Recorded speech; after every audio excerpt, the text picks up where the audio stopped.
Good morning, students. How are you all? I hope all of you are doing good at home. So, today I would like to ask one question. Can you tell me how do you get your food? आपका खाना आपको कैसे मिलता है? Do you know the process of getting food? क्या आपको पता है कि आपको खाना कहाँ से बनता है और कैसे आप तक पहुँचता है? Who is the ultimate source of your food? आपके खाने का अल्टीमेटली प्रोवाइडर है कौन? जी हाँ, you are very right, this is the farmer of our country. ये हैं हमारे देश के किसान जो हमारे लिए खाना उगाते हैं, फसलें उगाते हैं जिन्हें हम अपने घरों में खाने के रूप में दिन में 3 बार खाते हैं, है ना। तो आज की हमारी वर्कशीट इन्हीं किसानों पर आधारित है, क्योंकि आज का दिन किसानों के सम्मान में ही किसान दिवस के रूप में मनाया जाता है। तो चलिए शुरू करते हैं आज की worksheet. Today is Wednesday and the that is 23 December 2020। This is an English worksheet. The worksheet number is 139। This is from the unit the little fig tree. So now let's talk about the किसान दिवस। Today is किसान दिवस। The farmer are considered to be the backbone of Indian economy। आज जैसा कि आपको बताया गया 23 दिसंबर को किसान दिवस के रूप में मनाया जाता है। किसान हमारे देश की अर्थव्यवस्था की रीढ़ की हड्डी है, क्योंकि बिना किसानों के हम अपनी ज़िंदगी को इमेजिन भी नहीं कर सकते। क्या आप इमेजिन कर सकते हैं दिन में 3 टाइम का खाना आपको ना मिले? In order to appreciate the role of farmers in providing food on our plates and the tireless labor put in by them to provide our nation with food security and to commemorate the birth anniversary of 5th Prime Minister of India, Shri Chaudhary Charan Singh Ji, 23rd December is celebrated as किसान दिवस in India every year। किसान दिवस मनाने का एक विशेष उद्देश्य है किसानों द्वारा खेतों में की जाने वाली अथाह मेहनत, जिसके ज़रिए हमारा खाना हमारी प्लेट्स तक आता है, उनके लिए, और जिसकी वजह से हम इस कोरोना काल में भी खाने की कमी से नहीं जूझ रहे, क्योंकि हमारे देश के किसानों ने इतना खाना, इतना अनाज जो है उगा रखा है, इतना अनाज दिया हुआ है, जिसकी वजह से हम खाने के मामले में बिल्कुल संपन्न माने जाते हैं। साथ ही साथ 23 दिसंबर को भारत के 5वें प्रधानमंत्री श्री चौधरी चरण सिंह जी का जन्मदिन होता है, जो कि किसानों के सबसे प्रिय नेता थे। उन्हीं के सम्मान में और किसानों के सम्मान में 23 दिसंबर को किसान दिवस के रूप में मनाया जाता है। तो किसान दिवस भारत के पूर्व प्रधानमंत्री और किसानों के मसीहा चौधरी चरण सिंह की जयंती 23 दिसंबर को मनाया जाता है। चौधरी चरण सिंह किसानों के सर्वमान्य नेता थे। उन्होंने भूमि सुधारों पर काफ़ी काम किया था। उत्तर प्रदेश के मुख्यमंत्री के रूप में और केंद्र में वित्त मंत्री के रूप में भी उन्होंने गाँवों और किसानों को प्राथमिकता में रखकर बजट बनाया था, और उनका मानना था कि खेती के केंद्र में है किसान, इसीलिए उनके साथ कृतज्ञता से पेश आना चाहिए और उनके श्रम यानी कि उनकी मेहनत के प्रतिफल उनको अवश्य मिलने चाहिए। आज जो किसान आंदोलन हो रहा है वो अपने आप में बहुत बड़ा सवाल है कि हम वास्तव में किसानों के धन्यवाद कर भी पा रहे हैं या नहीं। तो ज़रूर सोचिएगा इस बात को कि किसान जो मांग रहे हैं आज बॉर्डर पर बैठकर, क्या हमें उनकी बात सुननी चाहिए या नहीं। तो चलिए बढ़ते हैं अपनी वर्कशीट पर। Let us read the story today to understand how our farmer work hard in their field.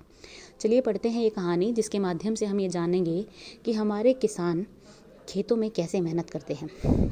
This is the story about a boy named Abdul. ये कहानी एक लड़के की है जिसका नाम है Abdul.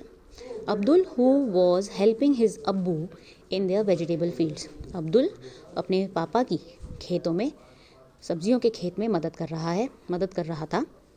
He was clearing the dried leaves and grass from the vegetable beds. उसको काम दिया गया था सूखी पत्तियाँ और घास को हटाना, मतलब जहाँ पर उसके पापा ने सब्जियाँ बो रखी थी वहाँ पर जो भी सूखी घास या पत्ते हैं उनको हटाने का काम अब्दुल कर रहा था।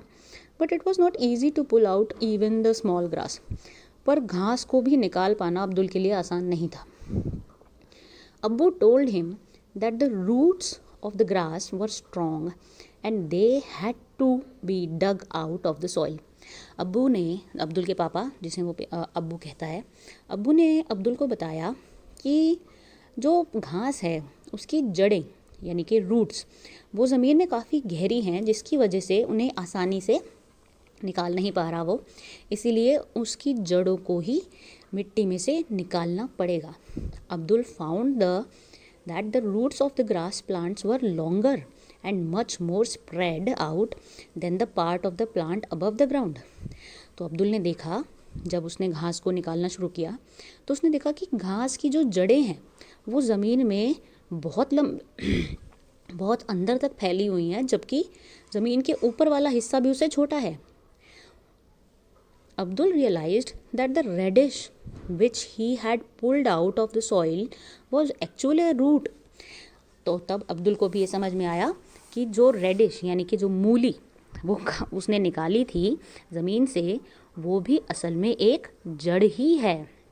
Do you know the trees have roots that help them remain firm and strong even during the high winds?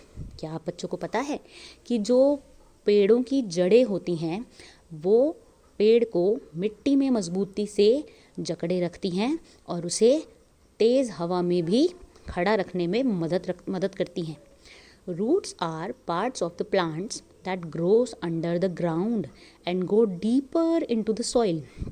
Roots plants का ऐसा हिस्सा होती हैं, यानी कि जड़ें पौधे का एक ऐसा हिस्सा है जो कि ज़मीन में गहराई तक में घुसा हुआ होता है और ज़मीन से वाटर और मिनरल्स को सर्च करके वो प्लांट के बाकी हिस्सों तक पहुंचाता है. तो देखिए कितनी मेहनत का काम है खेती करना. बीज बोने से लेकर उसे तैयार करके, कटाई करके मंडी तक पहुंचाने का काम सच में बहुत मेहनत का है, जिसमें किसान ना तो दिन देखता है ना रात, ना ही सर्दी गर्मी के मौसम. और उस पर हम लोगों को इतना तो ज़रूर करना चाहिए कि हमें हमेशा खाने के टाइम पे उनका ज़रूर धन्यवाद करना चाहिए, जिनकी वजह से हम खाना खा पा रहे हैं. तो चलिए क्वेश्चन करते हैं अब. Question number 1, identify and write down the names of 5 roots that we eat. A picture box is given below for your help. आपको करना ये है कि ऐसी 5 वेजिटेबल्स के या 5 वेजिटेबल्स के आपको नाम लिखने हैं जो कि एक्चुअल में रूट्स हैं और जिन्हें हम खाते भी हैं. हेल्प के लिए आपको एक बॉक्स दिया गया है जिसमें आपको अलग अलग वेजिटेबल्स की पिक्चर्स दी गई हैं. इसमें से आपको आइडेंटिफाई करना है कि कौन कौन सी रूट्स हैं जिन्हें आप लोग खाते हैं. वैसे इसमें ज़्यादातर रूट्स ही दी हुई हैं तो आप इजीली पहचान सकते हैं. Now question number 2, let us answer the following questions. A, how was Abdul helping his father. Abdul अपने पापा की मदद कैसे कर रहा था. तो आपने स्टोरी में देखा ही है. अब्दुल क्या कर रहा था. Abdul was pulling out the grass and the dried leaves from the ground. Okay, question number part 2, right the opposite of easy. आसान का ऑपोजिट होता है मुश्किल, तो मुश्किल के लिए क्या वर्ड है. ईजी का उल्टा डिफ़िकल्ट.